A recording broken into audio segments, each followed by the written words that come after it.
sera jeté à la mer pour voir ce qui arrivait à leurs hormones du stress et à leur système immunitaire.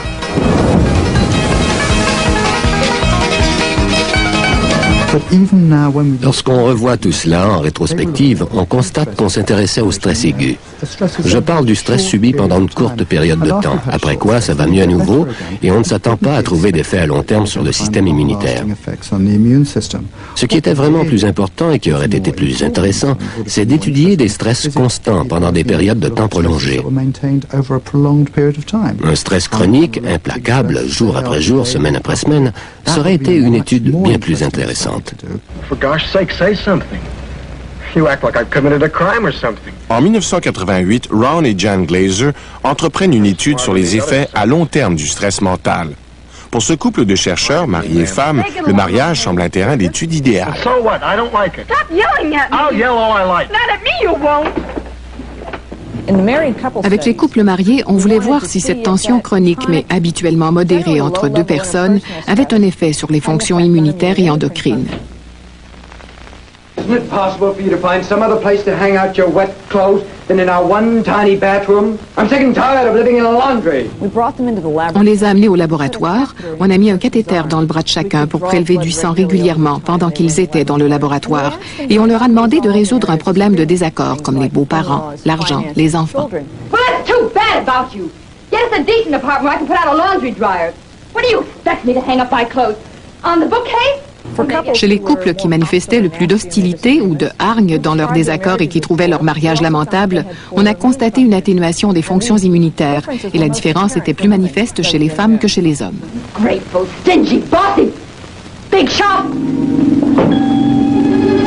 L'affaiblissement du système immunitaire était plus marqué et plus durable chez les femmes que chez les maris.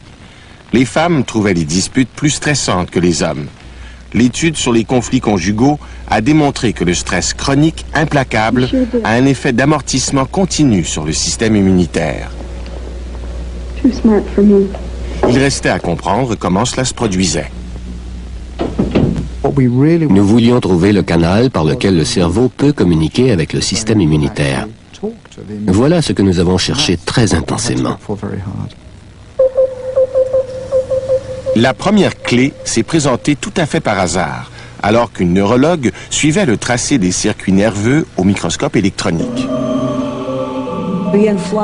J'ai survolé ce vaisseau sanguin en cherchant des terminaisons nerveuses. Et si vous remarquez cette zone sombre associée à cette cellule, une cellule musculaire, c'est exactement ce que je m'attendrais à voir, car on sait que les terminaisons nerveuses communiquent avec les cellules des muscles lisses. Mais alors que je me déplaçais le long de cette interface, je suis tombée sur une de ces petites terminaisons nerveuses. Et quand j'ai regardé à droite, elle ne communiquait pas avec une cellule de muscles lisses. Cependant, à gauche, elle communiquait avec une autre cellule, un lymphocyte. Voyez comme elles sont intimement liées. Elle est dessus. En fait, elle crée même une indentation dans la membrane cellulaire du lymphocyte. Les lymphocytes sont des cellules du système immunitaire, tandis que les cellules nerveuses sont reliées directement au cerveau. Cela signifiait donc qu'il existe un lien physique entre l'esprit et le système immunitaire du corps humain.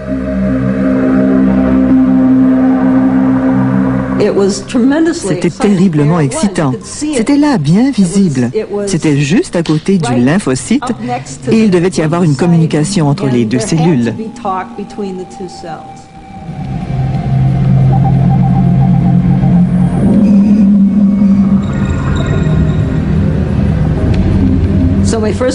Ma première réaction a été de me lever et de partir en courant dans le couloir pour le dire aux autres membres de l'équipe, pour les inviter à venir voir qu'on avait réellement trouvé la preuve pour la première fois d'une communication directe entre ces deux systèmes.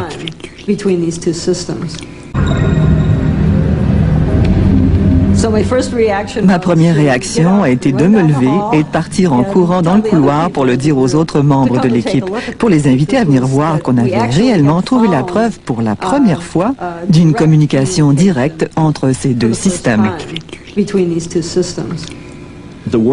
L'étude a d'abord suscité l'incrédulité, car il a fallu du temps pour admettre que des terminaisons nerveuses aboutissaient réellement parmi des cellules du système immunitaire. La perception admise était difficile à briser. Nul ne pouvait nier que le cerveau semblait être connecté aux lymphocytes du système immunitaire par les circuits nerveux. Mais rien ne prouvait que cette communication puisse vraiment modifier le comportement des lymphocytes.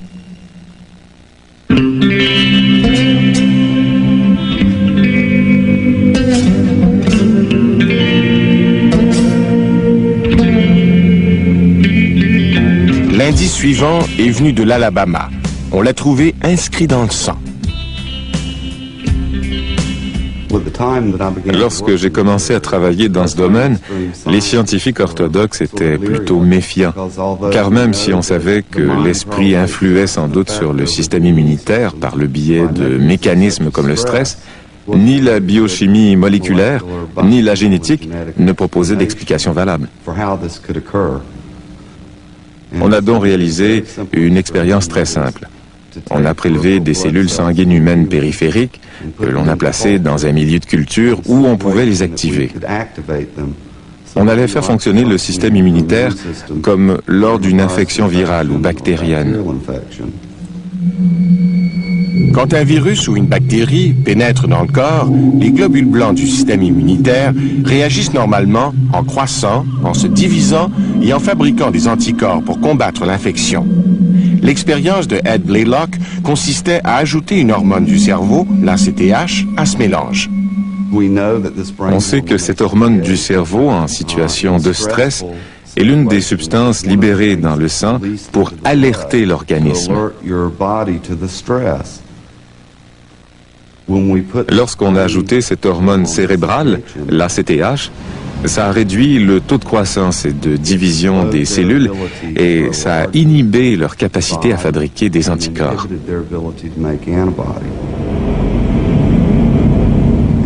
Ça nous a aussi indiqué que le cerveau et le système immunitaire parlent le même langage chimique de manière à communiquer entre eux.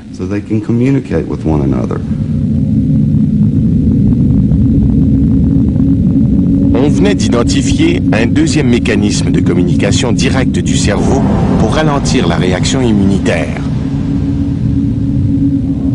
Cette découverte contredisait le mode d'action admis par les autorités en place.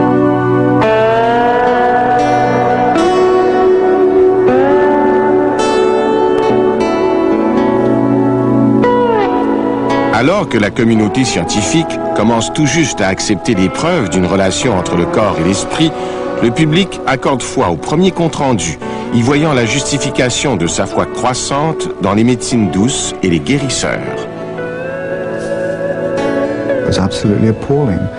C'en était renversant. À partir de connaissances fragmentaires, on a formulé des hypothèses énormes. Les gens ont suivi le mouvement. Ils se sont mis à écrire des livres et à dire que le mental peut affecter le corps. Par conséquent, on peut utiliser l'esprit pour enrayer la maladie pourvu que l'on traite l'esprit de la façon appropriée. Les seules preuves qu'on avait, c'est que la pensée provoque de minuscules changements dans l'activité des cellules du système immunitaire. Les scientifiques pouvaient observer l'attaque d'une cellule infectée par un lymphocyte. Ils pouvaient montrer que la pensée pouvait réduire cette attaque de diverses manières possibles.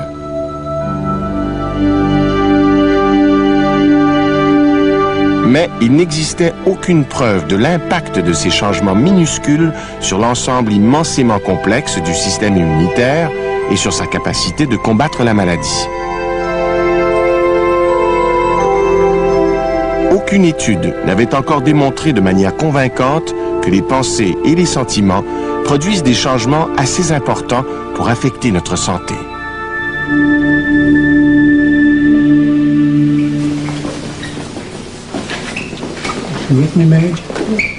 Le cas de Franklin et Madge allait changer tout cela.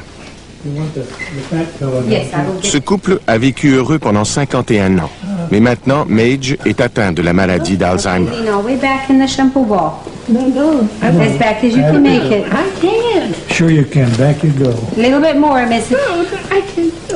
Elle ne peut plus rien faire toute seule, et son mari s'occupe d'elle.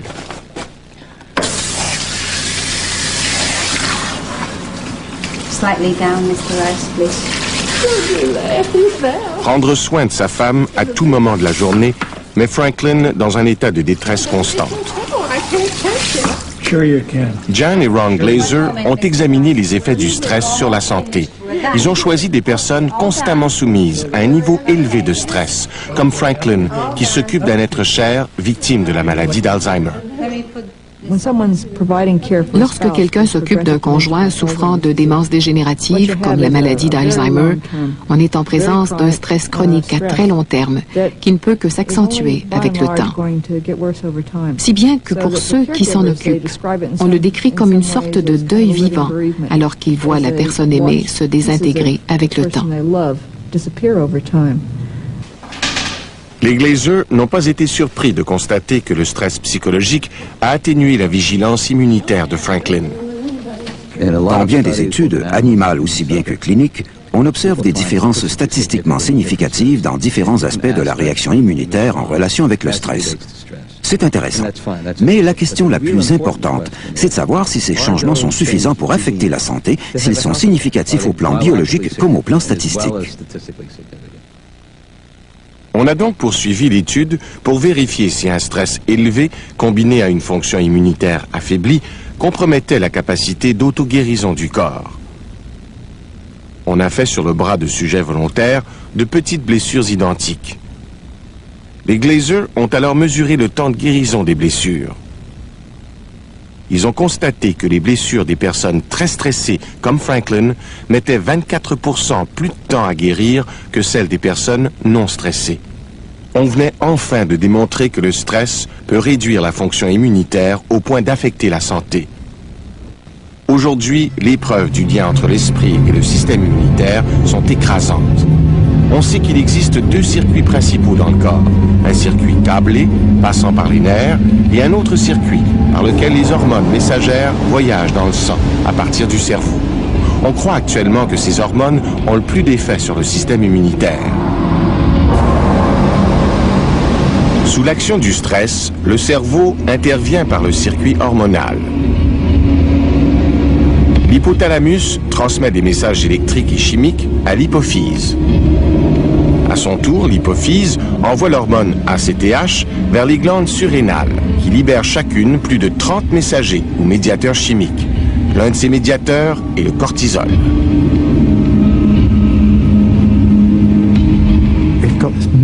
Ce circuit principal dans le corps alerte le cerveau qu'il y a du stress et la résultante, c'est une augmentation de la concentration sanguine de cortisol.